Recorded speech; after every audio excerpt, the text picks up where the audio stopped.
Papakura military camp, Queen SALOTE speaks of the link between Tonga and New Zealand in defence and of the help given her kingdom by the New Zealand Armed Services. With the Queen on the dais as one unofficial guest and Brigadier Pleasant, CBE DSO, Officer Commanding Northern Military District. The occasion, the culmination of 10.5 weeks training, is the passing out parade of Papakura's 19th intake of territorial recruits. Her Majesty takes the salute. The public is here to see the modern young man's accomplishments. Climbing over water, scrambling through obstacles on land and leaping through the air, trainees show they've mastered all elements of the confidence course. On parade are new men of all army branches, Royal New Zealand electrical and mechanical engineers, for example. The advanced obstacle course is soon surmounted. It seems to suit some people down to the ground, where the grass grows. Not over my dead body. It's Royal Corps of Signal showing how they bring the good news from A to B. Spectators get quite a few things to chew over, including the problem of where the front seat driver has gone, who got fed up with the Army's back seat driver. He took the steering wheel with him too. A little girl comes to see the Queen of the Friendly Isles. The artillery's heard from. And the infantry demonstrates the platoon in attack. Queen SALOTE has seen what full instruction the Army can give in a 10.5-week camp. For the 10-week-old soldiers, 18-year-old men, this parade has been a truly royal conclusion to their period of training.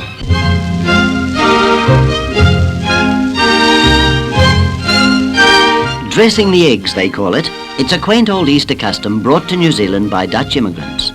Dozens of these clever little caricatures are painted by the grown-ups working together with neighbours and friends. It's an annual ritual which reaches far back into the history of a hard-working people with little to spare on luxuries, but much to give in kindliness and talent. Long John Silver joins the other treasures. Centuries before chocolate eggs were ever thought of, hand-painted eggs symbolised the resurrection. It was a way they had in those days of handing on their beliefs to their children. On Easter morning, the fun commences. First, the eggs have to be hidden in the garden, and it calls for quick work too. The boys and girls are not far off, ready for the hunt.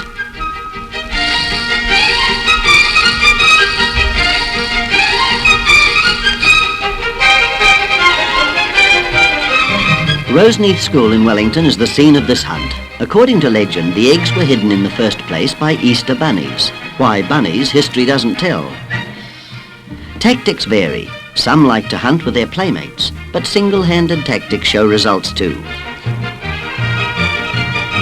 At least we find out what a clutch of eggs really means. Whether that's double Dutch or not, it helps the shy ones to come out of their shells. An old world Easter custom it's good to see transplanted.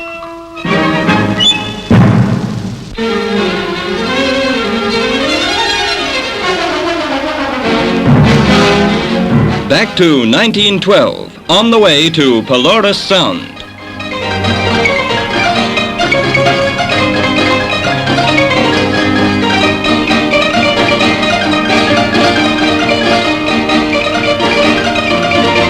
Protected by Parliament, the legendary dolphin Pelorus Jack delighted thousands of travellers as he guided their ships past Pelorus Sound to and from French Pass for nearly 30 years. In that time he gained a worldwide reputation, which lingered on long after his mysterious disappearance in 1916. From French Pass to the Hokianga Harbour 40 years later, in the summer of 1956, where the few residents of the tiny seaside town of Opononi took the protection of a new dolphin into their own hands.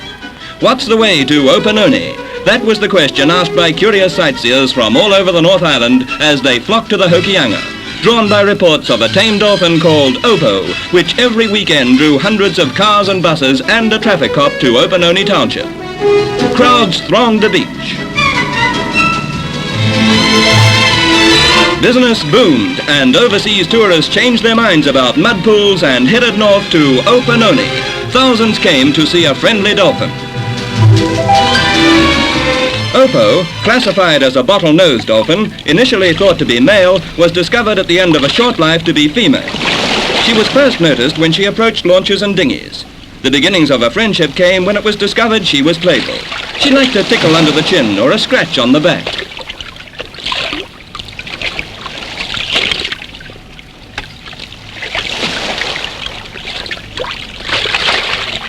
Growing bolder, she headed closer into shore.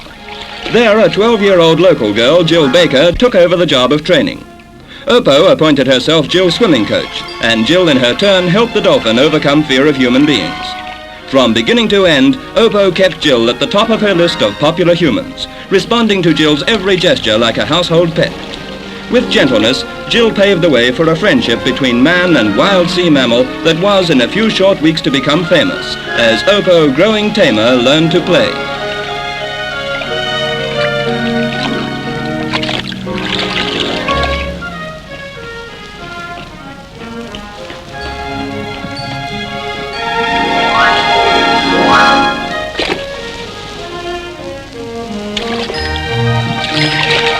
Petting and tickling the dolphin soon became a national pastime.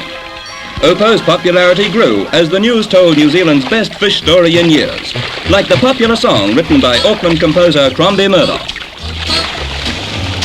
I'm Opo the crazy dolphin, the kids think I'm mighty.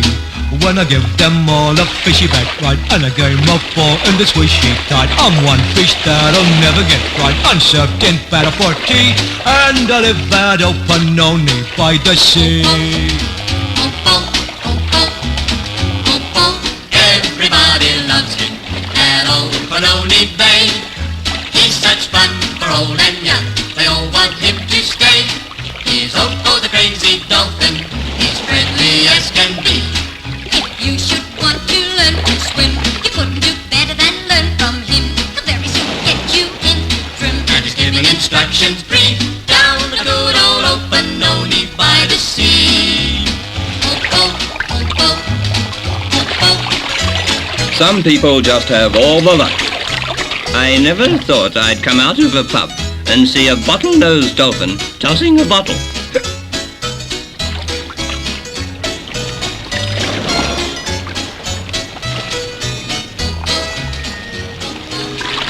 Opo's version of water polo drew the crowds. Toss and dribble, easy when you're a dolphin.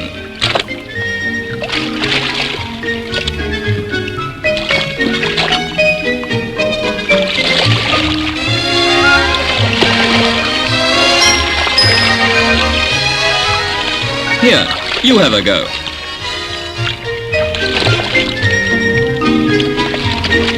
Retired pensioner Frank Druitt was made Opo's official custodian. He kept an eye on the crowds, but only to see they weren't too rough. Opo liked a game of ball with friendly swimmers.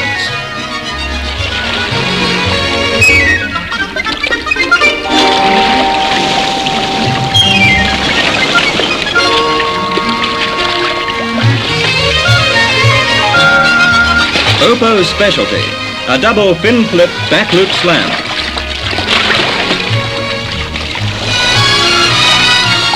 Who's going to get the ball? The dolphin wins hands down. The human race just isn't in the race.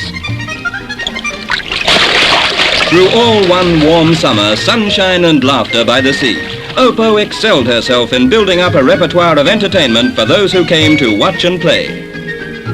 But these were to be her last days. Soon the sea was to claim back its own. Opo, the dolphin friend of thousands of New Zealanders, was to be found dead, stranded on rocks near Opononi. A friend for a summer, already like Pelorus Jack, a legend.